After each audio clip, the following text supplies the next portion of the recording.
Hello guys, how are you? कैसे आप सब लोग? चलिए स्टार्ट करते हैं हमारा next chapter, forms of market. इससे पहले हमने फर्स्ट चैप्टर में किया demand and supply. Demand and supply में हमने समझा कि डिमांड क्या होती है, कैसे प्राइस द्वारा, कैसे अदर फैक्टर द्वारा जो किसी भी कमोडिटी की डिमांड है वो कैसे इन्फ्लुएंस होती है। सप्लाई क्या होती है और सप्लाई भी कैसे किसी भी कमोडिटी की प्राइस द्वारा और अदर फैक्टर द्वारा इन्फ्लुएंस होती है। राइट, अब हम करने जा रहे हैं forms of market. Next chapter है फॉर्म्स ऑफ मार्केट। ये भी हमारा माइक्रो इकोनॉमिक्स का ही चैप्टर है, बहुत छोटा सा चैप्टर है। इसमें हम हमारे जो स्टडी मटेरियल के अकॉर्डिंग जितना दिया हुआ है वो बहुत ज़्यादा कम दिया हुआ है, पर हमने काफ़ी कुछ ऐड करके इसमें चैप्टर में जो एडिशन किया है उसके साथ साथ आपको सफिशिएंट इंफॉर्मेशन जो है कॉन्सेप्ट्स को समझने के लिए हमारे पास नोट्स में अवेलेबल है। राइट, तो चलिए सबसे पहले अब देखिए, फर्स्ट चैप्टर में हमने किया कि हम पहले हमने किया डिमांड। डिमांड क्या होता है? डिमांड जो कॉन्सेप्ट था ये सारा का सारा किसके पॉइंट ऑफ व्यू था? कस्टमर के पॉइंट ऑफ व्यू, मतलब बायर के पॉइंट ऑफ व्यू। फिर हमने किया सप्लाई। सप्लाई जो कॉन्सेप्ट था वो सारा का सारा किसके पॉइंट ऑफ व्यू था? फर्म, सेलर के पॉइंट ऑफ व्यू था। अब इन दोनों को कनेक्ट करने के लिए बायर और सेलर, बायर और सेलर दोनों को कनेक्ट करने के लिए एक जगह की जरूरत है जिसको हम क्या बोलते हैं? मार्केट बोलते हैं। बायर और सेलर दोनों को कनेक्ट करने के लिए एक लोकेशन की जरूरत होती है, एक प्लेस की जरूरत होती है जिसको हम क्या बोलते हैं बच्चों? मार्केट। राइट, अब इस चैप्टर में हम क्या पढ़ने वाले हैं कि कितने तरीके की मार्केट होती है, किस किस टाइप की मार्केट होती है। और उससे पहले जो हमने तीन टर्म यूज करी, बायर, बायर कौन है? खरीदार। दूसरा सेलर, सेलर कौन है? जो हमें गुड्स सेल करता है कस्टमर को एट ए गिवन प्राइस पर, एक फिक्स प्राइस पर। और तीसरा क्या है? मार्केट, जहां से क्या है? गुड्स क्या है? हम परचेज कर सकते हैं, जो एक क्या है? एक प्लेटफॉर्म बनता है किसका? बायर और सेलर के बीच में एक इंटरमीडियरी का काम करती है, तो हम क्या बोलते हैं? मार्केट। तो चलिए सबसे पहले हम पढ़ेंगे ये तीनों टर्मिनोलॉजी की फुल फॉर्म, मीनिंग पढ़ेंगे कि बायर क्या होता है, सेलर क्या होता है और हमारा मार्केट क्या होती है। सबसे पहले बायर। बायर कौन है? खरीदार। खरीदार, there should be buyer of the product. कहते कोई भी प्रोडक्ट आपका है, कोई भी आप कमोडिटी बना रहे हो तो उसका कहते हैं बायर होना चाहिए। There should be buyer of the product. If a country consist of people who are very poor, there can hardly the market for the luxuries like car, LCD, mobile phone.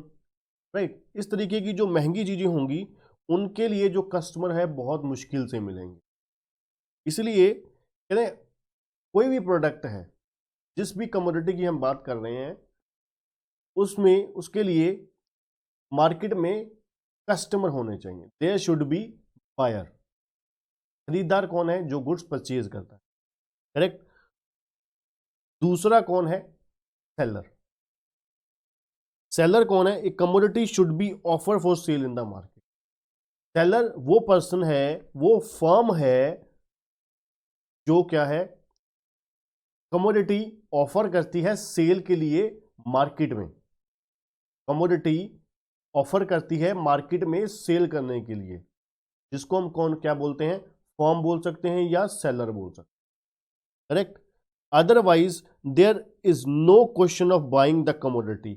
अगर किसी चीज का कोई seller है ही नहीं, अगर किसी चीज का कोई सेलर है ही नहीं तो बाइंग का क्वेश्चन ही खड़ा नहीं होता, अराइज नहीं होता, रेज नहीं होता।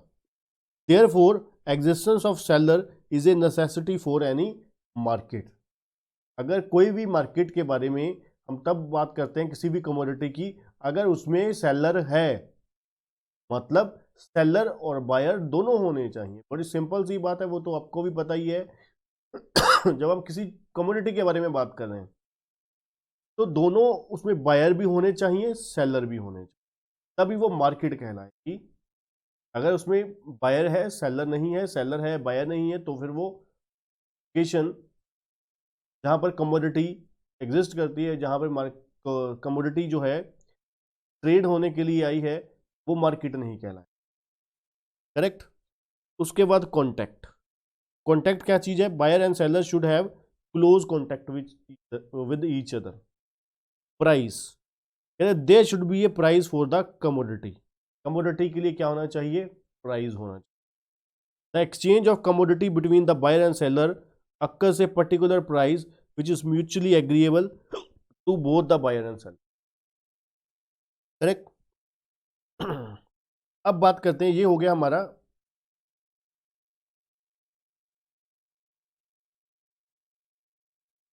बायर क्या होता है, सेलर क्या होता है। अब मार्केट का कॉन्सेप्ट शुरू करते हैं। The concept of market is central to the understanding the determination of price and output of a commodity under consideration. कहते हैं जो कॉन्सेप्ट ऑफ मार्केट है ये सेंट्रल है, सबसे इंपॉर्टेंट पार्ट है अंडरस्टैंड करने के लिए कि भाई determination of price and output of a commodity, कि भाई प्राइस क्या रखना है, प्राइस क्या रखना है और आउटपुट कितनी रखनी है, मतलब क्वांटिटी ऑफर कितनी करनी है। ये भी डिपेंड करता है किसके ऊपर? इस मार्केट के ऊपर। Correct. In ordinary language the term market refers to a public place. Market refer to a public place in which goods and services are bought and sold. ये आपका हुआ मार्केट का मीनिंग। मार्केट क्या है? जैसे मैंने आपको बताया, एक पब्लिक प्लेस है, एक प्लेस है जहां पर क्या है, गुड्स बाय और सेल की जाती हैं बायर और सेलर द्वारा एक फिक्स प्राइस पर, एक प्राइस पर कंसिडरेशन के लिए। Right. In ordinary language the term market refers to a public place, एक पब्लिक प्लेस जहां पर क्या है, गुड्स ऑफर की जाती हैं सेलर द्वारा बायर को सेल के लिए। Right. In which goods and services are bought and sold, बेची और खरीदी जाती हैं।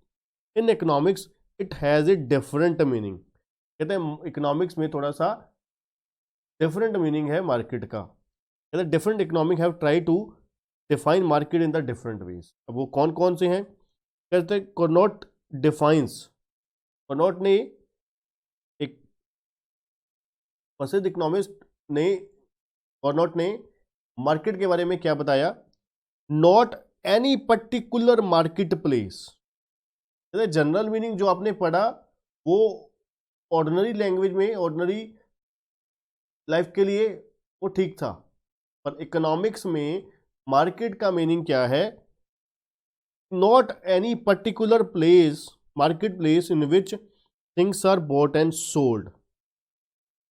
कहते कोई पर्टिकुलर प्लेस नहीं हो सकती मार्केट, कोई पर्टिकुलर प्लेस नहीं हो सकती मार्केट जहां पर गुड्स बॉट एंड सोल्ड होती हैं, but the whole of any region in which buyer and seller are in such free intercourse with each other that the price of the same goods tend to be equality easily and quickly। कहते एक reason, एक area जहां पर क्या है, goods किसी price पर किसी भी जगह पर खरीदी और बेची जा सकती। Right. But the whole of any region, कोई भी रीजन पूरा हो सकता है, in which buyer and seller are in such free intercourse with each other. वो आपस में बार्गेनिंग करके, आपस में इंटरेक्शन करके वो क्या कर सकते हैं? Price of the same goods tend to be equality easily and quickly. क्या कर सकते हैं? आपस में बार्गेनिंग कर सकते हैं, अपने साथ बातचीत कर सकते हैं और टर्म्स एंड कंडीशन सेट कर सकते हैं। किस लिए? परचेज और सेल के लिए। राइट। इकोनॉमिक्स के अकॉर्डिंग कि जो मार्केट है कोई पर्टिकुलर प्लेस नहीं है, पर्टिकुलर प्लेस नहीं है जहां पर बायर और सेलर वहां पे आके सेल और परचेज करते हैं। ये कोई भी रीजन हो सकता है, होल रीजन हो सकता है जहां पर क्या है, बायर और सेलर फ्री फ्री है इसके लिए, इंटरेक्शन करने के लिए, अपने साथ टर्म्स एंड कंडीशन सेट करने के लिए और सेल एंड परचेज का प्राइस और अदर चीजें सेट करने के लिए, एग्री करने के लिए। करेक्ट, ये हमारा मार्केट का मीनिंग था। This is because in a modern economy most of the production does not place for self consumption by the producer themself. Thus, by the term market of a good, it should not be taken to mean a place. The term market of a good, it should not be taken to mean a place where the buyer and seller meet each other and conduct purchase and sale transaction. कहते हैं it should not be taken to be a place. इसको market को हम जगह का नाम नहीं दे सकते, एक जगह को मार्केट का नाम नहीं दे सकते, एक पर्टिकुलर प्लेस को, जगह को आप मार्केट का नाम नहीं दे सकते, राइट, जहां पर कि बायर और सेलर क्या करते हैं, आपस में सेल परचेज करते हैं। The market consist of two component. Market के कहते हैं दो कंपोनेंट होते हैं। अब मार्केट किसको बोलते हैं, इन दो कंपोनेंट्स को। मार्केट दो कंपोनेंट के थ्रू पहचानी जाती है। नंबर एक फर्म, नंबर दो इंडस्ट्री। फर्म क्या है, जो इंडिविजुअल फर्म है किसी भी फील्ड की, किसी भी सेक्टर की। अब फर्म क्या है, firm is a business unit. Firm क्या है, बिजनेस यूनिट है जो एंगेज्ड है in the task of producing and selling the goods और service. It is identified by the fact that it is only a one unit of entrepreneurship. It is only a one unit, single unit. मैं आगे इसकी example भी देता हूं, पहले industry के बारे में पढ़ देता हूं। इंडस्ट्री क्या है, इंडस्ट्री क्या है, सेट ऑफ फर्म्स है। अब देखिए बड़ी सिंपल सी बात है, फर्म में हमने क्या पढ़ा, इंडिविजुअल यूनिट। दो तीन इंडस्ट्री की आप एग्जांपल ले सकते हो। सबसे पहले टेलीकॉम इंडस्ट्री। टेलीकॉम इंडस्ट्री में जियो फर्म है, वोडाफोन आइडिया फर्म है, BSNL फर्म है, राइट, एयरटेल फर्म है, जो एक इंडिविजुअल बिजनेस यूनिट है, राइट। और इंडस्ट्री क्या है, कलेक्टिवली सेट ऑफ फर्म्स। ये सारी फर्म जो मैंने नाम लिए, ये क्या है, इंडस्ट्री है। कौन सी इंडस्ट्री, टेलीकॉम इंडस्ट्री, राइट। अब आप ऑटोमोबाइल सेक्टर पे आ जाओ। ऑटोमोबाइल सेक्टर में मारुति है, होंडा है, सुजुकी है, राइट, हुंडई है। अब ये क्या है, इंडिविजुअली क्या थी, फर्म्स। अब जब आप सभी के बारे में कलेक्टिवली बात करोगे तो वो क्या हो जाएगी, सेट ऑफ फर्म्स हो जाएंगी। सेट ऑफ फर्म्स क्या है, इंडस्ट्री है, जिसको आप क्या बोलते हो, ऑटोमोबाइल इंडस्ट्री। ये फर्क है फर्म और इंडस्ट्री में। जब आप इंडिविजुअली किसी फर्म के बारे में बात करते हो तो वो क्या है, फर्म। कलेक्टिवली जब हम बात करते हैं तो वो क्या बन जाती है, इंडस्ट्री। Correct, simple. अभी तक हमने क्या क्या किया, मार्केट। मार्केट क्या है, मार्केट कहते हैं कोई एक लोकेशन, पर्टिकुलर लोकेशन या फिर पर्टिकुलर प्लेस नहीं है जहां पर बाय और सेल हो सकती है। मार्केट कोई भी जगह जहां पर क्या है, कोई भी रीजन भी, पूरा रीजन भी हो सकता है मार्केट। कोई भी लोकेशन में हो सकती है, कोई पर्टिकुलर लोकेशन नहीं हो सकती, कोई भी पूरा रीजन तक हो सकता है। कोई भी लोकेशन जहाँ पे सेल और परचेज होती है वो भी मार्केट का पार्ट है, मार्केट का पार्ट है, राइट। और सेलर कौन है, जो गुड्स सप्लाई करता है, गुड्स प्रोवाइड करता है बायर को। बायर कौन है, जो गुड्स परचेज करता है, राइट। और चौथा हमने पढ़ा फर्म। फर्म क्या है, एक सिंगल यूनिट है जो क्या है, सप्लाई करता है गुड्स को। इंडस्ट्री सेट ऑफ फर्म्स हैं which are conceptually closely associated in the sense of having common type of activity। जो सारी, देखो टेलीकॉम इंडस्ट्री का मैंने नाम दिया, वो सारी की सारी कॉमन टाइप ऑफ एक्टिविटी करते हैं, सारी की सारी फर्म जो है। A good example of industry is a set of firm which are producing a certain type of manufacturing goods और certain type of service. The good supply of the goods supplied by the firm of the industry may be homogeneous in the sense that the buyers believe that products of all firms are perfect substitute of each other, right? क्योंकि सारे के सारे जो firms हैं वो same substitute product manufacture करते हैं, produce करते हैं, करेक्ट। तो चलिए अब हम स्टार्ट करते हैं फॉर्म्स ऑफ ये तो पता लग गया कि मार्केट क्या होती है। मार्केट कोई एक पर्टिकुलर प्लेस नहीं है जहां पर क्या है गुड्स बाय और सेल की जाए, बॉट और सोल्ड की जा सके। ये क्या है, होल रीजन है जहां पर क्या है बायर और सेलर क्या है फ्री हैं, बायर और सेलर फ्री हैं, ओपनली कहीं से भी आपस में वो इंटरेक्शन कर सकते हैं, आपस में क्या कर सकते हैं, बार्गेनिंग कर सकते हैं सेल और परचेज के लिए, करेक्ट। तो चलिए सबसे पहली हमारी फॉर्म होती है मार्केट की perfect competition. Number 1, perfect competition. Perfect competition in economics theory has meaning diametrically opposite to the everyday use of the term. In practice, businessmen use the word competition as synonym to the rivalry, right? In theory, perfect competition implies no rivalry among the firms. Perfect competition therefore can be defined as a market structure characterized by the complete absence of rivalry among the individual firms. कहते perfect competition therefore can be defined as a market structure, एक market structure जो characterise है किसके द्वारा, complete absence of rivalry among the individual firm.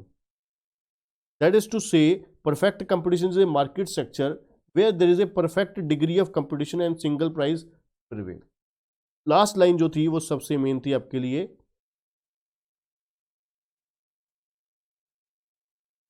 कहते perfect competition क्या है, कुल मिला के परफेक्ट कंपटीशन क्या है, एक मार्केट स्ट्रक्चर है, एक मार्केट स्ट्रक्चर है जहां पर परफेक्ट डिग्री ऑफ कंपटीशन है, आपस में सभी फर्म्स का, किसी भी पर्टिकुलर इंडस्ट्री की अगर बात करें, उन इंडस्ट्री की फर्म्स का आपस में परफेक्ट कंपटीशन, और उन प्रोडक्ट का, उस प्रोडक्ट का जो होमोजीनियस प्रोडक्ट है आपस में, जो वो मार्केट में सेल कर रहे हैं, मार्केट में कस्टमर को सेल कर रहे हैं, वो होमोजीनियस प्रोडक्ट है और सिंगल प्राइस प्रिवेल करता है, करेक्ट। ये सबसे बड़ी आइडेंटिटी कैरेक्टरिस्टिक्स है किसका, परफेक्ट कंपटीशन। तो चलिए बाकी कैरेक्टरिस्टिक्स और फीचर पढ़ते हैं परफेक्ट कंपटीशन के क्या है। नंबर 1 है homogeneous product. Perfect competition market में सबसे बड़ा फीचर क्या होता है मार्केट का, कैसे पता लगता है कि ये मार्केट परफेक्ट कंपटीशन है, कि इसमें प्रोडक्ट जो होता है होमोजीनियस होता है, जो डिफरेंट फर्म्स हैं जो प्रोडक्ट मैन्युफैक्चर कर रही हैं वो होमोजीनियस होता है, क्वालिटी, फीचर्स, प्राइस सब सेम होता है। In a perfect competition it is not possible to distinguish between the product of individual firms, right. There are no distinctive feature of the product associated with any specific firm. किसी specific firm का product का feature different नहीं होता, सभी का same होता है, right. The product in that sense is homogeneous and undifferentiated to the buyer. Product supplied by one firm is perfect substitute of that supplied by another. अब देखिए जैसे हम टेलीकॉम इंडस्ट्री की एग्जांपल ले रहे थे, उसमें सभी 4G सर्विस प्रोवाइड कर रहे हैं, सभी कंपनीज 4G सर्विस प्रोवाइड कर रहे हैं। ये बात अलग है किसी की थोड़ी सी अपना स्पीड कम है, थोड़ी सी किसी की ज़्यादा है, अदरवाइज है तो सभी वही कॉलिंग सर्विसेज दे रहे हैं, एसएमएस सर्विसेज दे रहे हैं, प्राइस भी वही होता है ऑलमोस्ट, राइट, और फीचर्स भी वही कुछ होते हैं, राइट। तो मतलब क्या है, वहां पे परफेक्ट कंपटीशन है, होमोजीनियस प्रोडक्ट है, आपस में कोई डिस्टिंग्विश नहीं है प्रोडक्ट के फीचर में, क्वालिटी में कोई फर्क, क्वालिटी में और रियल लाइफ में होता है वैसे, अगर थ्योरेटिकली हम बात करते हैं कि बिल्कुल डिफरेंस नहीं है, राइट। तो पहला हमारा क्या हुआ, होमोजीनियस प्रोडक्ट है जिसमें क्या है, डिस्टिंक्टिव फीचर नहीं होते, जितनी भी फॉर्म्स हैं इंडस्ट्री की, सभी फॉर्म की जो क्वालिटी, प्रोडक्ट की क्वालिटी फीचर है बिल्कुल सेम है। Number 2, large number of seller. Perfect competition में लार्ज नंबर ऑफ फर्म्स होती हैं जो प्रोडक्ट ऑफर करती है मार्केट में सेल करने के लिए। Here the large number denotes the fact no individual firm is in a position to significantly influence the supply of the industry। कहते हैं कोई सिंगल फर्म यहाँ पे ऐसी पोजीशन में नहीं है जो पूरी की पूरी इंडस्ट्री को इंडिविजुअली इन्फ्लुएंस करती हो और अफेक्ट करती हो प्राइस को, मतलब ना ही वो इंडिविजुअली इन्फ्लुएंस करती है, अफेक्ट करती है सप्लाई को पूरी इंडस्ट्री की, और ना ही प्राइस को कि उसकी वजह से प्राइस चेंज हो जाए, कोई भी फर्म ऐसी स्ट्रॉन्ग पोजीशन में नहीं होती। Every firm in the industry is दस ए प्राइस टेकर। सबसे बड़ी बात यहाँ पर कहते हैं सभी फर्म क्या होती हैं, प्राइस टेकर। उनको क्या है, जो मार्केट का प्राइस है वो एक्सेप्ट करना पड़ता है। सभी फर्म्स को जो मार्केट तय करती है प्राइस, वही प्राइस उनको एक्सेप्ट करना पड़ता है, वो इंडिविजुअली अपना प्राइस तय नहीं कर सकते और करते। It can sell any quantity of its own product at going price. कहते हैं आप कंपटीशन देकर अपने जो प्राइस मार्केट में चल रहा है ज़्यादा से ज़्यादा उसी प्राइस पे ही बेच सकते हो, सेल कर सकते हो, और ज़्यादा से ज़्यादा क्वांटिटी बेचकर इतनी आप बेच सकते हो, प्रॉफिट कमा सकते हो, करेक्ट। नंबर 2 था लार्ज नंबर ऑफ सेलर, और लास्ट पॉइंट क्या है, कहते हैं for it the demand for its product is perfectly elastic. Demand जो है प्रोडक्ट की परफेक्टली इलास्टिक होती है। परफेक्टली इलास्टिक क्या था, प्राइस थोड़ा सा इंक्रीज हुआ हो अगर आप करते हो, अगर हमारी इंडिविजुअल फर्म जो है प्राइस सॉरी थोड़ा सा इंक्रीज करते हो तो डिमांड बहुत ज़्यादा रिड्यूस हो जाएगी, सब्सटेंशियल फॉल आ जाएगा क्वांटिटी डिमांड में।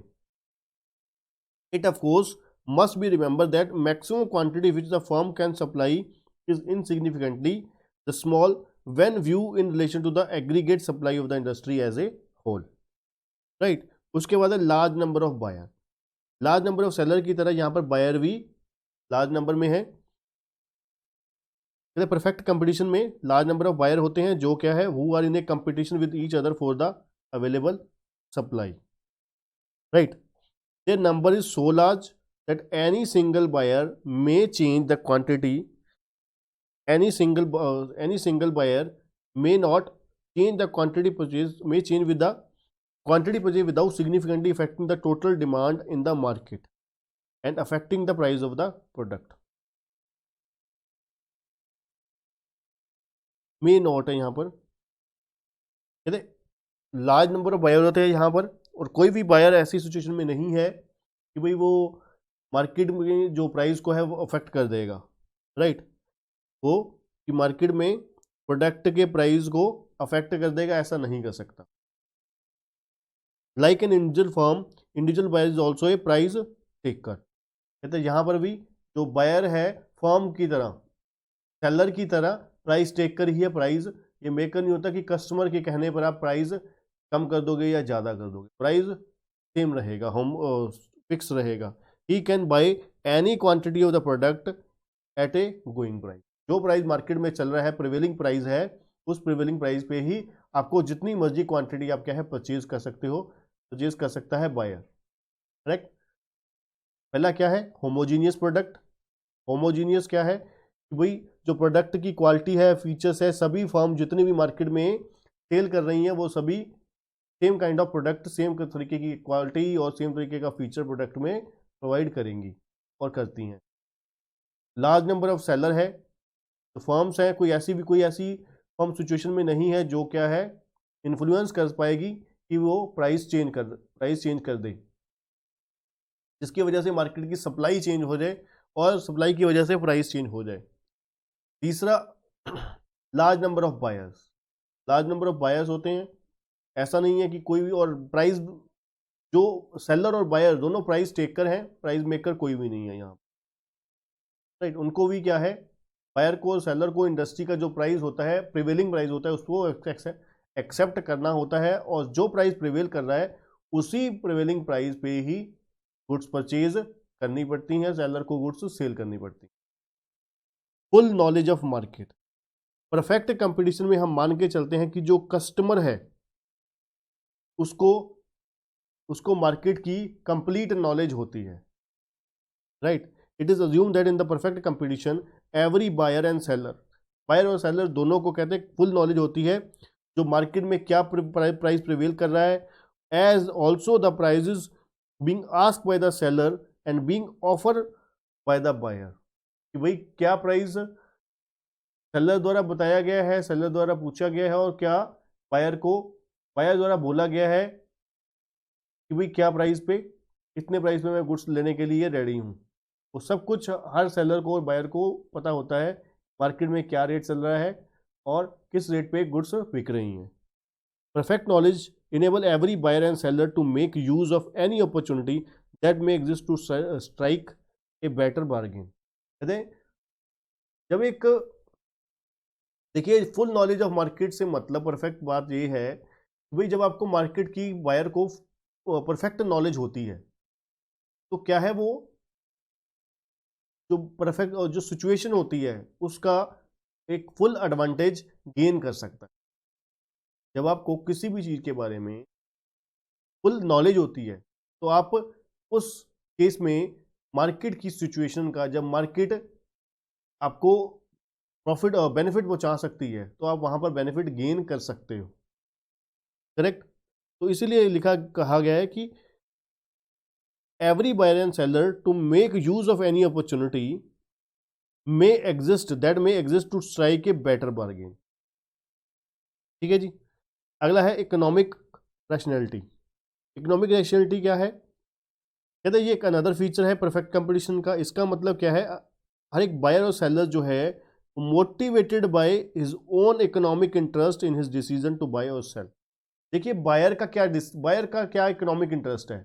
बायर का इकोनॉमिक इंटरेस्ट ये है कि उसे भाई गुड्स चाहिए, गुड्स चाहिए, उसकी रिक्वायरमेंट है, और वो कोशिश उसकी होगी कि सस्ते से सस्ते रेट पर गुड्स उसको अवेल हों, मार्केट में मिले। और सेलर का क्या इंटरेस्ट है, सेलर का क्या फायदा जुड़ा हुआ है, सेलर का फायदा ये जुड़ा हुआ है कि वो अपनी जो प्रोडक्शन है उसको मार्केट में ज़्यादा से ज़्यादा बेचना चाहेगा और प्रिवेलिंग रेट पे बेचना चाहेगा और प्रॉफिट कमाना चाहेगा, right. This coupled with the assumption of perfect knowledge ensure that a uniform price prevail in the market. भाई यूनिफॉर्म सेम रेट चल रहा है मार्केट में और उसी हिसाब से ही तो क्या है बेचना पड़ेगा। नेक्स्ट है नो ट्रांसपोर्टेशन कॉस्ट। अब यहां पर नो ट्रांसपोर्टेशन कॉस्ट इसलिए मानी गई है, अजम्पशन ली गई है कि यहां पर परफेक्ट कंपटीशन में ट्रांसपोर्टेशन कॉस्ट नहीं होती, क्योंकि ये जगह जो गुड्स है परफेक्ट कंपटीशन की जो होमोजीनियस प्रोडक्ट होता है वो सभी मार्केट में सभी जगह पर अवेलेबल होता है, इसलिए नॉर्मली अवेलेबल होता है, इसलिए जो सेलर को भी और बायर को भी किस तरीके की कोई ट्रांसपोर्टेशन कॉस्ट नहीं लगती। It is assume that there is no transaction cost to be incurred by the buyer and seller in their activities, क्योंकि ये नॉर्मली मार्केट में अवेलेबल है हर जगह पर। The price paid by the buyer is exactly equal to the price receive by the seller. यहाँ पे एक बहुत बड़ी एक अजम्पशन ली जाती है कि भाई अगर सेलर ने, अब कई बार आपको पता है, कई बार क्या मोस्टली यही होता है कि जब सेलर को कुछ और मिलता है बायर को कुछ और पे करना पड़ता है। अब आप सबसे बड़ी एग्जांपल, सबसे इंपॉर्टेंट एग्जांपल हमारे इंडिया में आप ले सकते हो एग्रीकल्चर। जो एग्रीकल्चरिस्ट होते हैं उनको प्राइस बहुत थोड़ा मिलता है, पर लास्ट एंड यूजर तक पहुंचते पहुंचते प्राइस बहुत महंगा। अब जहां पे आज अनियन जो है 5 रुपीज केजी तक मैक्सिमम 5-7 रुपए केजी के हिसाब से फार्मर्स को पैसे मिलते हैं, वहीं हमारे को 50 रुपए किलो 100 रुपए किलो पे, राइट।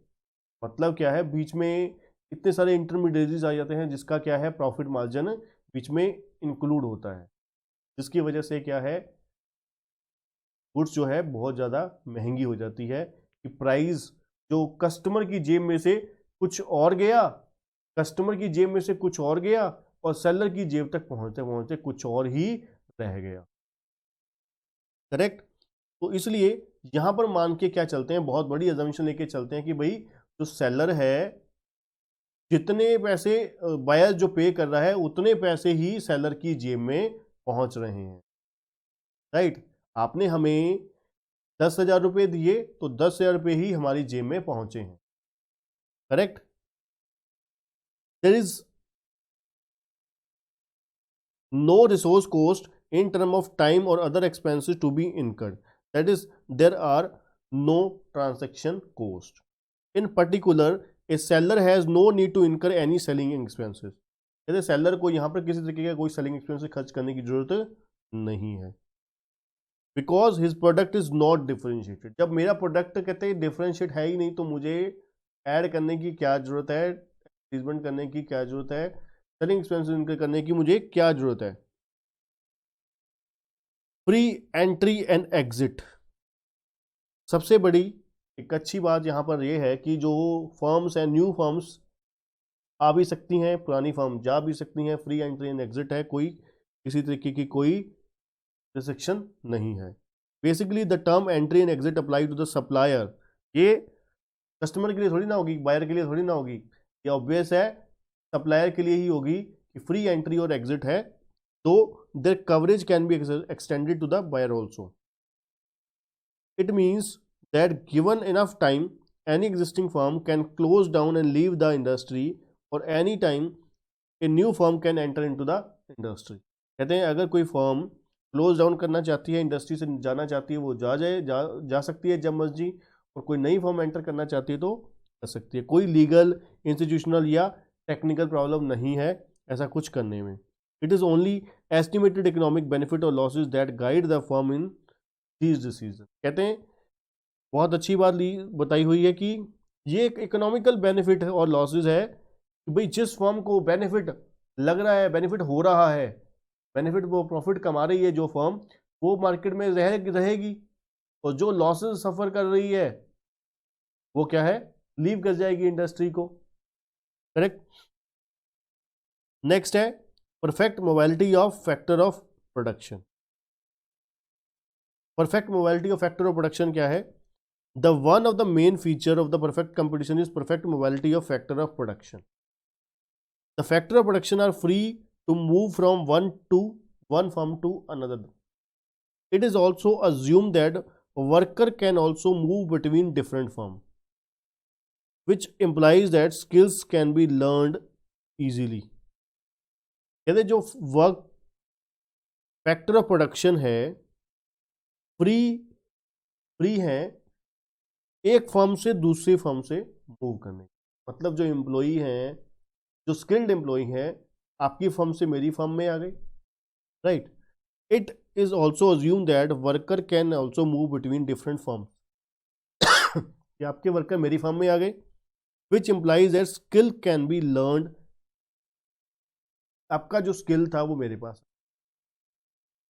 राइट. परफेक्ट मोबाइलिटी है रिसोर्सेज की, मैन पावर की, जो क्या है इजीली मूव हो सकती है एक फर्म से दूसरी, क्योंकि सभी फर्म में प्रोडक्ट जो है होमोजीनियस है.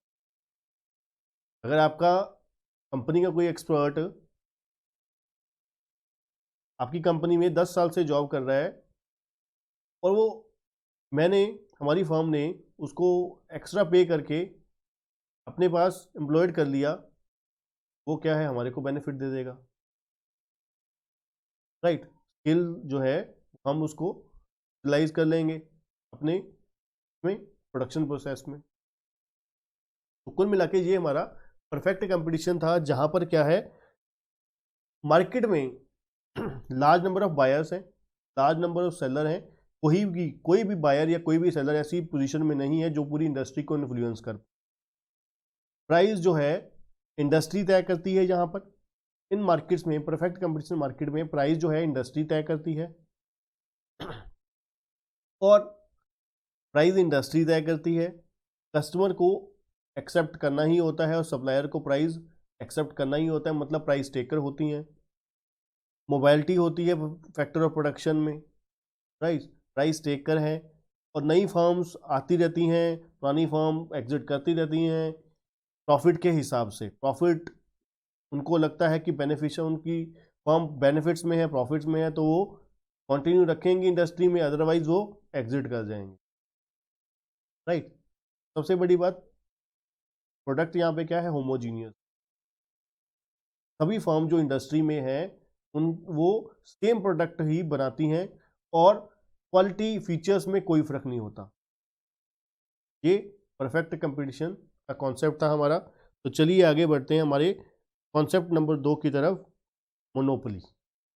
बहुत आसान कॉन्सेप्ट है ये भी। मोनोपोली क्या होता है? मोनोपोली कायम करना, अकेला बंदा, इंडिविजुअल बंदा। एक फर्म जो क्या है, पूरी मार्केट को कैप्चर करके बैठी हुई है, सारा का सारा कंट्रोल उसी के हाथ में, मोनोपोली। करेक्ट। जैसे कि the term monopoly means A single seller, एक सिर्फ सिंगल सेलर है जो पूरी मार्केट को कैप्चर करके बैठी हुई। In economics this term refers to a firm the product of which has no close substitute in the, कहते हैं वो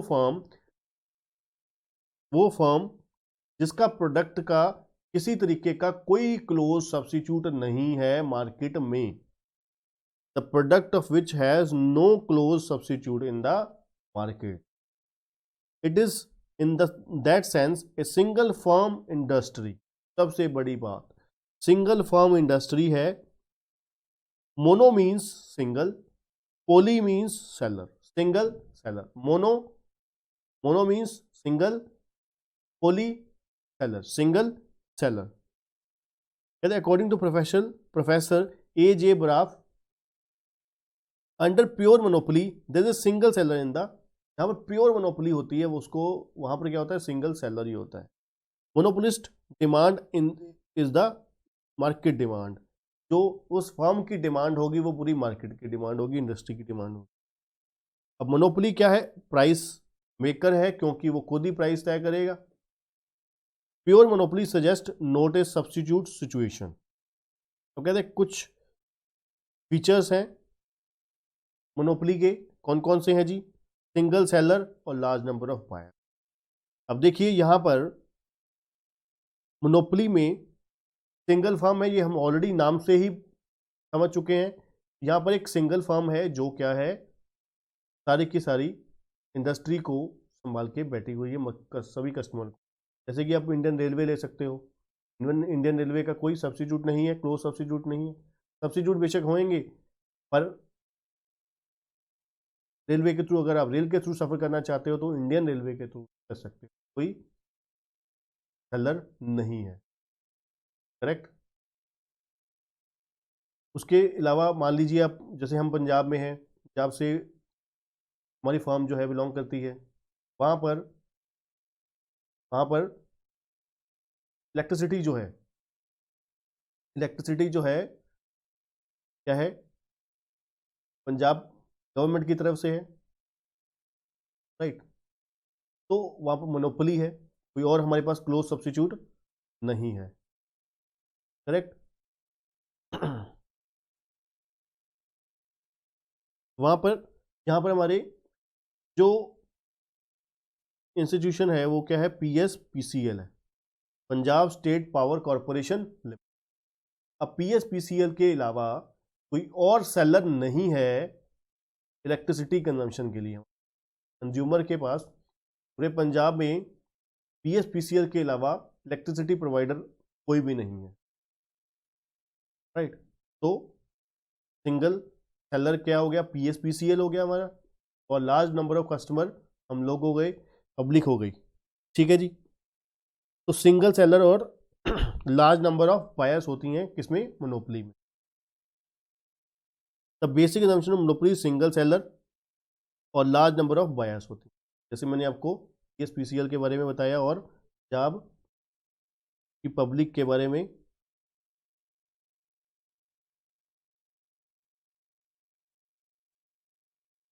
right, in monopoly firm is also in industry, firm ही अपने आप में इंडस्ट्री है क्योंकि सिंगल ही फर्म है। There is no difference between firm and industry because there is only a single seller और single producer. Firm demand curve is demand curve for an industry, जो फर्म का डिमांड कर्व होगा वही industry का demand curve होगा, क्योंकि assumption है कि लार्ज नंबर ऑफ बायर्स होते हैं, सेलर एक ही होता है, और क्लोज सब्स्टिट्यूट हमारे प्रोडक्ट का है नहीं, तो इसलिए हमें उसी सेलर से ही खरीदना है जो प्रोडक्ट प्रोवाइड करता है। सेकंड अजम्पशन ये होती है इस कॉन्सेप्ट की मोनोपोली के कि भाई कोई किसी तरीके का क्लोज सब्स्टिट्यूट है नहीं प्रोडक्ट का। अगर क्लोज सब्स्टिट्यूट अवेलेबल है भी then monopoly can not exist. अगर कहते हैं किसी भी प्रोडक्ट का कोई क्लोज सब्स्टिट्यूट होगा है सॉरी, तो फिर वो मोनोपोली एग्जिस्ट नहीं कर सकता। Monopoly can not exist, monopoly can exist only can only exist when the cross elasticity of a product produced by the monopolist is equals to zero। तो cross elasticity है वो zero है, क्योंकि तो उसका कोई क्लोज सब्स्टिट्यूट है ही नहीं, तो क्लोज सब्स्टिट्यूट क्रॉस इलास्टिसिटी कैसे होगी, करेक्ट। जब हमने क्रॉस इलास्टिसिटी क्या पढ़ा था कि प्रोडक्ट एक्स के प्राइस चेंज होने से प्रोडक्ट वाई की डिमांड चेंज हो गई, दैट इज क्रॉस इलास्टिसिटी। अब यहाँ पर सब्स्टिट्यूट ही है नहीं तो क्रॉस इलास्टिसिटी तो जीरो ही होएगी। In the absence of substitute product the monopolist is free to fix a price in his own choice. अब जो सेलर है अपनी मर्जी से अपनी चॉइस से प्राइस फिक्स करेगा और सेल करने के लिए रिफ्यूज कर सकता है प्रोडक्ट को अगर जो उसने प्राइस डिसाइड किया है, करेक्ट। तो कोई सब्स्टिट्यूट क्लोज है नहीं। Strong barrier on entry of the new firms, मतलब यहाँ पर स्ट्रॉन्ग स्ट्रिक्ट बैरियर्स हैं, नई फर्म एंटर नहीं हो सकती ऑर्डिनरी कोर्स ऑफ बिजनेस में मार्केट में। Irrespective of the profit income of the existing producer firm, new firm can not enter into the industry. hurdles to the entry may be on account of various reasons। कहते हैं जो मुश्किलें हो सकती हैं बहुत कारण से हो सकती हैं। There may be legal barriers और the producer may own a technology, या फिर प्रोड्यूसर सिर्फ उसी प्रोड्यूसर के पास ही वो टेक्नोलॉजी है और किसी के पास है ही नहीं मार्केट में, और a naturally occurring substance which can not avail of. It is also possible that the size of the market may be too small and no new firm may find it economically worthwhile it। कहते firm का size इतना कुछ छोटा है कि भाई नई firm को लगता ही नहीं है कि भाई यहाँ पे एंटर करके कुछ फायदा दिखेगा, राइट। तो फॉर एग्जांपल अब कई बार क्या होता है कुछ किसी शहर में नंबर ऑफ कस्टमर्स इतने कम होते हैं, नंबर ऑफ कस्टमर्स इतने कम होते हैं कि नई फर्म को लगता ही नहीं है कि यहाँ पर एंटर करना फ़ायदेमंद होगा। फॉर एग्जांपल जैसे हमारे इस लुधियाना ब्रांच में बहुत कम बच्चे रजिस्टर होते हैं, बहुत ज़्यादा कम बच्चे रजिस्टर होते हैं, हार्डली। अब जैसे सिंगल अटेम्प्ट में हार्डली 30 से 50 बच्चा रजिस्टर होता है। अब इतना लिमिटेड स्टूडेंट्स में जो नंबर ऑफ फर्म्स हैं, कोचिंग इंस्टीट्यूट्स हैं, वो क्या compete करेंगे आप, तो इसलिए वहाँ पर बहुत ज़्यादा स्मॉल नंबर ऑफ कस्टमर होने की वजह से तो नई फर्म जो है एंटर करना उसमें बेनिफिशियल नहीं समझती, क्योंकि उनको लगता ही नहीं है कि यहाँ पर एंटर होकर कुछ हमारे को प्रॉफिट मिलने वाला है, कुछ यहाँ पर फ़ायदा होने वाला है। कंपटीशन क्रिएट करके भी नुकसान ही होगा, किसी भी लहजे में प्रॉफिट नहीं होने वाला, करेक्ट। तो वहाँ पर ये कारण भी हो जाता है बैरियर का कि नई फर्म जो है एंट्री नहीं करती उस इंडस्ट्री में, करेक्ट। लीगल बैरियर्स भी हो सकता है, ये बैरियर्स भी हो सकते हैं। ये हमारा मोनोपोली था। मोनोपोली का छोटा सा कॉन्सेप्ट था जिसमें हमने क्या किया, मोनोपोली क्या है, जिसमें एक सिंगल फर्म है जो अपने आप में इंडस्ट्री है, जो खुद प्राइस तय करती है, और लार्ज नंबर ऑफ बायर्स होते हैं। यहाँ पर बायर्स को कौन, बायर्स जो होते हैं वो प्राइस टेकर होते हैं, बट फर्म जो है यहाँ पर प्राइस मेकर होती है। और सबसे बड़ी बात है प्राइस डिस्क्रिमिनेशन। यहाँ पर जो प्राइस डिस्क्रिमिनेशन होता है, जो फर्म अगर चाहे जो मोनोपोली फर्म है वो डिफरेंट मार्केट में डिफरेंट प्राइस जो है वो चार्ज कर सकती है सेम गुड्स के लिए, राइट, जिसको हम प्राइस डिस्क्रिमिनेशन बोलते हैं। और जैसे कि पंजाब में अगर आप डोमेस्टिक यूजर हो तो पावर का, बिजली का जो रेट होगा कुछ और होगा आपको। वही बिजली के लिए अगर आप कमर्शियल यूज लेते हो तो कुछ और होगा, इंडस्ट्री के लिए कुछ और होगा, राइट।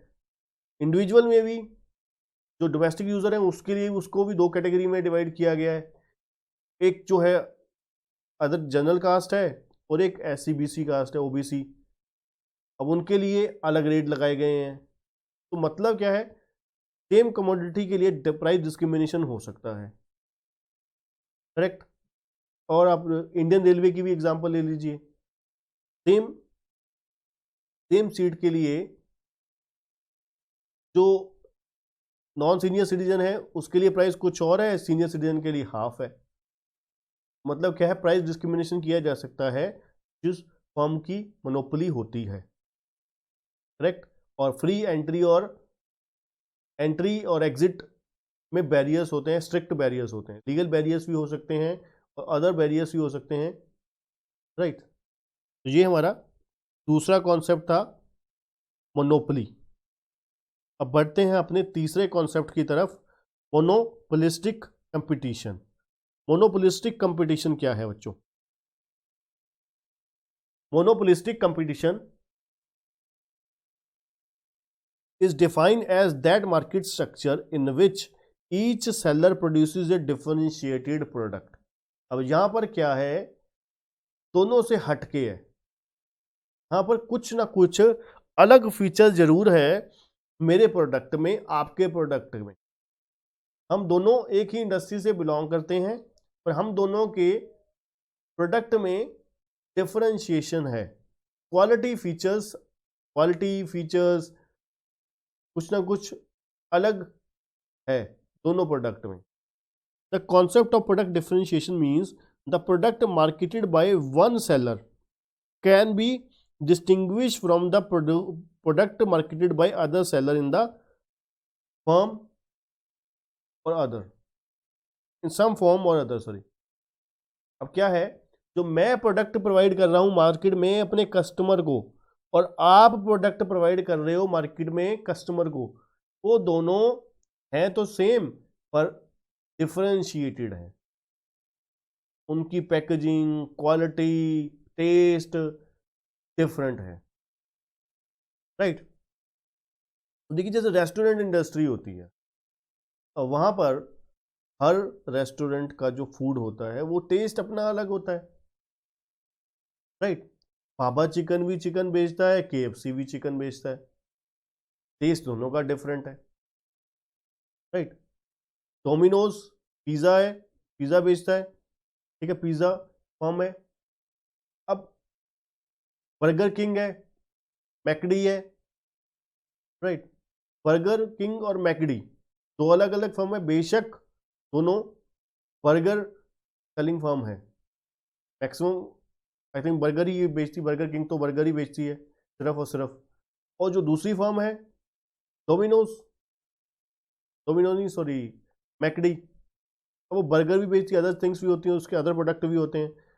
बेशक वो दोनों बर्गर बेचते हैं, बर्गर होते हैं इनके, पर क्वालिटी दोनों की डिफरेंट होती है, टेस्ट अलग है, इसकी वजह से वो परफेक्ट और मोनोपोलिस्टिक कंपटीशन में आते हैं। Some of the important method of the product differentiation includes trademark, brand name, size, packaging, colour, taste, quality, ये सब बहुत सारी चीजें होती हैं जिसकी वजह से जो प्रोडक्ट है वो डिफरेंशिएटेड हो जाता है। और technical specification, correct. According to professor left, monopolistic competition is a market situation in which there are many seller है मार्केट में पर्टिकुलर प्रोडक्ट के, but the product of each seller, कहते there are many seller of a particular product but the product of each seller in some way differentiated in the mind of the consumer from the product of the every other seller। कहते हैं बेशक there are many seller हैं market में किसी भी particular product के, पर जो हर एक सेलर है सम वे में डिफरेंशिएटेड है in the minds of the consumer के दिमाग में ये बात क्लियर है कि उनका प्रोडक्ट डिफरेंट है दूसरे से, राइट। अब जैसे कि आप मोबाइल इंडस्ट्री ले लीजिए, सैमसंग है, ओप्पो है, वीवो है, एमआई है, राइट।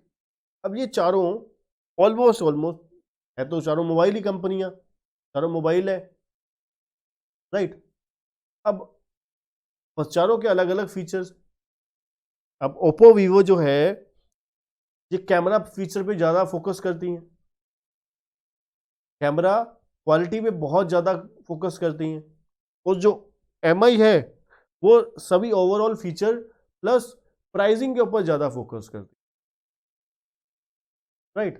तो सभी के अपने अपने कस्टमर बेस होता है जो क्या है अपनी क्वालिटी के लिए पहचाने जाते हैं, और अपनी एक फीचर्स की वजह से ही प्रोडक्ट जो है कस्टमर जो है उस प्रोडक्ट को पसंद करता है, करेक्ट।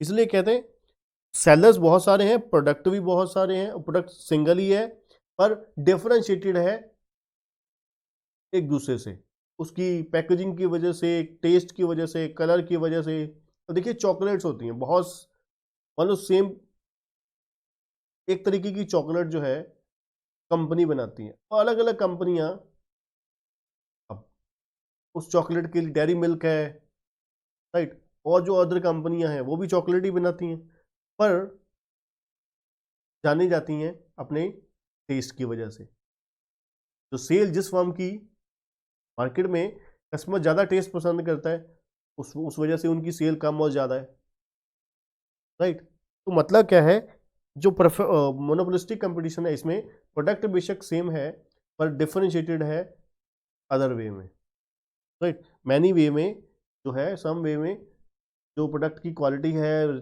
टेस्ट है, कलर है, अलग है दूसरे फर्म की प्रोडक्ट के साथ। अब फीचर क्या है मोनोपोलिस्टिक कंपटीशन के, फीचर क्या है, जो फर्स्ट फीचर है परफेक्ट मोनोपोलिस्टिक कंपटीशन का, प्रोडक्ट जो है डिफरेंशिएशन है, प्रोडक्ट अलग है। A buyer can get a specific type of product only from the one final source, may be through the dealer and sub dealer. जो product differentiation की necessity है incur करती है selling expensive on the part of firm under the market sector of the monopolistic competition. अब देखिए monopolistic competition में हम selling expensive इनकर करते हैं। क्यों सेलिंग एक्सपेंसिव इनकर करते हैं भाई? जहाँ पर हम बनाना चाहते हैं कस्टमर को कि भाई मेरे प्रोडक्ट की क्वालिटी ये है, मेरे प्रोडक्ट की क्वालिटी ये है, हम बताना चाहते हैं कस्टमर को मेरे प्रोडक्ट जो है कैसे दूसरे के प्रोडक्ट से अलग है, दूसरे के प्रोडक्ट से बढ़िया है, राइट। अब जैसे क्या होता है, अब वीवो वालों ने आमिर खान को लॉन्च किया, एक आई थिंक वीवो 11 मॉडल था मोबाइल का, वीवो वालों का वीवो 9 या वीवो 11 मॉडल था, उसके लिए लॉन्च किया। वो शायद उसमें कुत्ते के साथ ऐड कर रहा होता है, फोटो खींचता है कुछ ऐसे, तो वो दिखाना चाहते हैं ऐड के थ्रू दिखाना चाहते हैं अपने मॉडल के लिए, मोबाइल के लिए, कि भाई हमारा मोबाइल जो है वीवो का ये वाला मॉडल जो है मोबाइल को कैमरा फीचर जो है वो बहुत एक्स्ट्रा ऑर्डिनरी है बाकी अदर मोबाइल से, इसलिए वो सेलिंग एक्सपेंसिव इनकर कर रहे हैं। Correct. Monopolistic competition is characterised by the large number of seller, बिल्कुल जी, लार्ज नंबर ऑफ सेलर है, लार्ज नंबर ऑफ बायर भी हैं यहाँ पर, and the demand and supply condition of the seller are interdependent, बिल्कुल जी, डिमांड जो है और सप्लाई है इंटरडिपेंडेंट है एक दूसरे के ऊपर। However in spite of the large number no individual seller becomes a price taker, right, he has the authority to demand a price of his choice, though he also consider the demand condition for his product while exercising this authority. In other words, in spite of there being a large number of seller, the demand curve जो है product का individual seller का downward sloping है, downward sloping curve है individual firm का। It is the demand is not perfectly elastic, perfectly elastic क्यों नहीं है? क्योंकि परफेक्टली इलास्टिक तब होता है जब क्या है, अगले के पास सब्स्टिट्यूट होता है, परफेक्ट सब्स्टिट्यूट होता है उसके पास कि भाई इधर अगर प्राइस महंगा है तो वो इधर शिफ्ट कर जाएगा, प्राइस सस्ता करते हो तो इधर से शिफ्ट करके इधर कर जाएगा। पर यहाँ पर तो फीचर्स की वजह से, कुछ प्रोडक्ट की वजह से और प्रोडक्ट के फीचर की वजह से प्रोडक्ट कस्टमर आपके साथ बना हुआ है, राइट। अब देखिए सीएस की कोचिंग तो और भी देते होंगे, पर जो बच्चा हमारे साथ जुड़ता है और फाउंडेशन से लेकर एंट्रेंस से लेकर फाइनल तक जुड़ा रहता है, वो बच्चा किस वजह से? एक तो सीएस की कोचिंग की वजह से कि भाई ये केसीसी ट्यूटोरियल जो है वो स्पेसिफिकली स्पेशली सीएस की कोचिंग देते आ रहे हैं 15-16 सालों से। इतना लंबा एक्सपीरियंस है संदीप सर का भी और जगदीप सर का भी, हमें उस एक्सपीरियंस का फ़ायदा उठाना चाहिए, राइट। दूसरा, पहला कि वो सीएस की कोचिंग है, दूसरा उनका एक्सपीरियंस, इस वजह से वो हमारे साथ लंबे समय से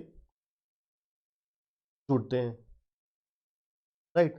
तो वहाँ पर परफेक्टली इलास्टिक, अब जब इलास्टिक क्यों है, मान लीजिए हम फीस बहुत ज़्यादा बढ़ा देते हैं तो उसको मजबूरन शिफ्ट होकर कहीं और जाना, पर जो थोड़ी बहुत ही 5-10%, 20% बढ़ाने से कस्टमर शिफ्ट नहीं करेगा। जो लॉयल कस्टमर है हमारा, जिनको पता है और जो क्वालिटी पसंद करता है, वो जुड़ा रहेगा, करेक्ट। नंबर 4 है the fact that each firm produces A differentiated product. यदि फैक्ट क्या है? Each firm produces A differentiated product implies that it can distinguish it further by varying its quality. An improvement in the quality implies increase in the average cost of production. अगर quality improve करोगे तो cost भी तो बढ़ेगी ना। While deterioration in the quality implies a reduction in the average cost of production. अब quality गिराओगे तो cost भी गिर जाएगी। Also an improvement in the quality is expected to increase the demand for the product. अगर आप quality improve करोगे तो obvious है कस्टमर डिमांड बढ़ेगी। For each given quantity the buyer are ready to pay a higher price. तो यहाँ पर मान के चलते हैं कि अगर आप क्वालिटी बढ़ाते हो तो कस्टमर हायर प्राइस पे करने के लिए रेडी होगा, जो जनरल बात लिखी हुई है।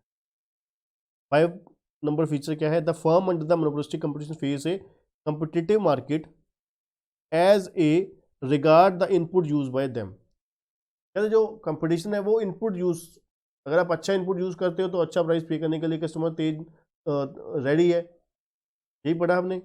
They also have a operate within a given technology range. The result is that no firm is able to compete out its rival by producing a better quality product at a lower average cost. कहते हैं कोई भी firm जो है, no firm is able to compete out its rival by producing a better quality product at a lower average cost. बड़ी simple सी बात लगी हुई है, ठीक है। इसलिए कहते हैं अज्यूम किया जाता है हर एक फर्म के पास एक्यूरेट नॉलेज है डिमांड और कॉस्ट की। और फीचर एम्प्लॉइज क्या करता है कि firm is able to estimate the impact of the any change in the quantity और the quality of its products on both its cost of production and average revenue. कि भाई product की quality का अगर कोई हम क्वांटिटी में change करते हैं, क्वालिटी में चेंज करते हैं, इन दोनों का क्वांटिटी प्लस क्वांटिटी का कोस्ट बढ़ने से क्या फर्क पड़ेगा, रेवेन्यू पे क्या फर्क पड़ेगा, राइट।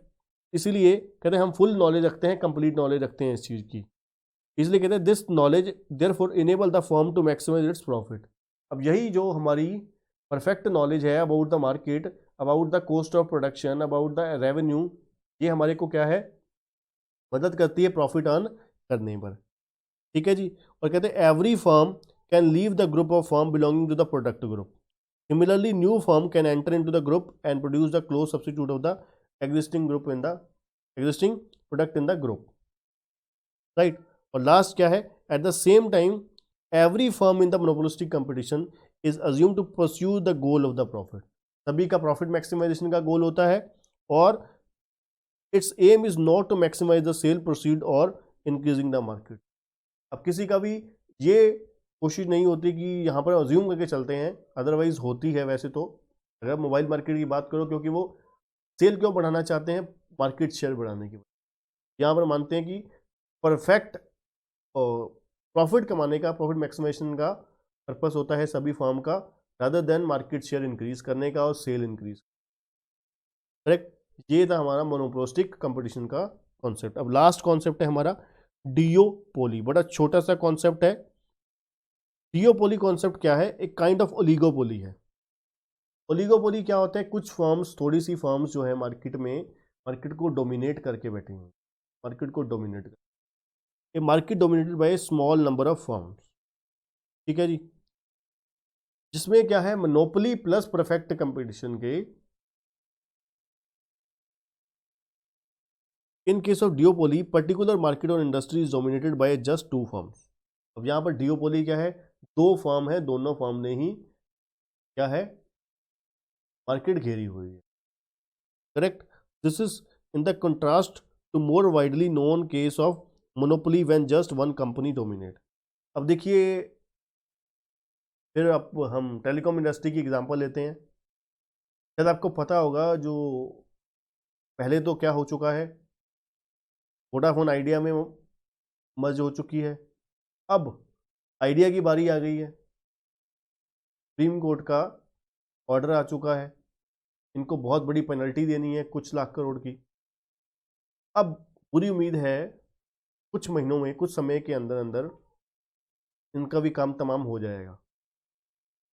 बीएसएनएल का भी आपको पता है, बीएसएनएल के बर्तन भी कभी भी बिक सकते हैं, करेक्ट। तो पूरी उम्मीद है ये मार्केट, जो टेलीकॉम इंडस्ट्री है, ये डियोपोली मार्केट बन जाएगी। कौन रह जाएगा, जियो, Airtel,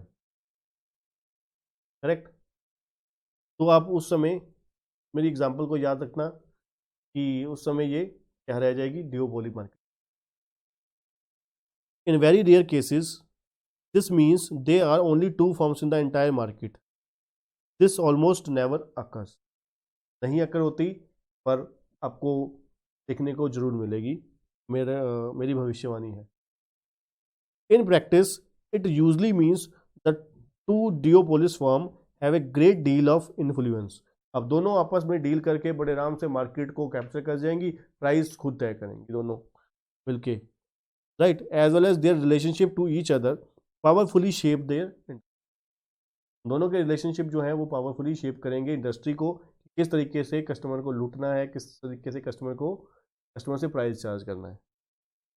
डियोपोलिस्ट market are imperfectly competitive, perfectly competition नहीं है, राइट।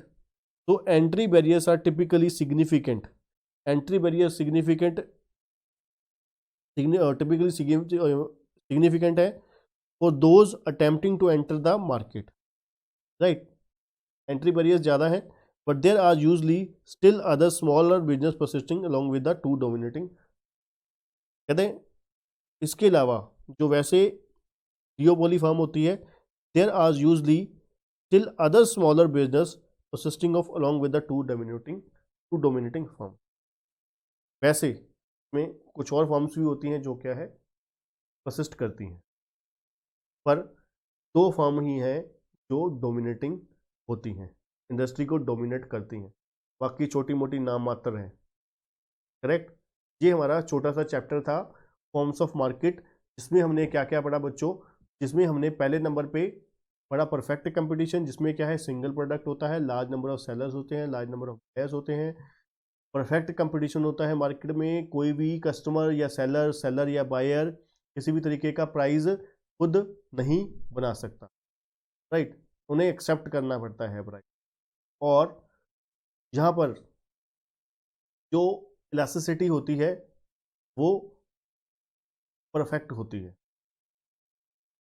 करेक्ट, क्योंकि प्राइस हल्का सा अगर एक फर्म मूव करेगी, परफेक्टली इलास्टिक होता है कि वो सेल 0 तक मूव कर सकती। दूसरा हमने पढ़ा मोनोपोली। मोनोपोली में क्या है, एक मोनो क्या है, सिंगल, पोलोमोनी मीन्स सेलर, सिंगल सेलर है, लार्ज नंबर ऑफ कस्टमर है मतलब बायर है, प्राइस फर्म जो है प्राइस टेकर है, फर्म जो है प्राइस क्या है, डिस्क्रिमिनेशन भी कर सकती है, सिंगल प्रोडक्ट के लिए अलग अलग बायर से अलग अलग मार्केट में अलग अलग जगह पर अलग अलग प्राइस चार्ज कर सकती है, राइट। और तीसरा आता है मोनोपोलिस्टिक कंपटीशन। मोनोपोलिस्टिक कंपटीशन में क्या है, लार्ज नंबर ऑफ फर्म्स है, लार्ज नंबर ऑफ कस्टमर्स हैं, यहाँ पर प्रोडक्ट डिफरेंशिएट होता है, प्रोडक्ट अपनी क्वालिटी की वजह से, अपनी फीचर्स की वजह से, प्राइसिंग की वजह से, पैकेजिंग की वजह से, कलर की वजह से, टेस्ट की वजह से जो प्रोडक्ट है वो डिफरेंट हो सकता है, राइट, जो क्या है कंपटीशन देता है। और चौथा और लास्ट था डिओपोली, जिसमें क्या है, दो फर्म्स हैं जो मार्केट में प्रेवेल करती हैं, मार्केट को डोमिनेट करती हैं, राइट। तो ये हमारा छोटा सा चैप्टर था बच्चों, फॉर्म्स ऑफ मार्केट। बहुत आसान है, इसको अच्छे से करना, रिवाइज करना। उम्मीद करता हूँ आपको बहुत अच्छे से समझ आया होगा। Thank you.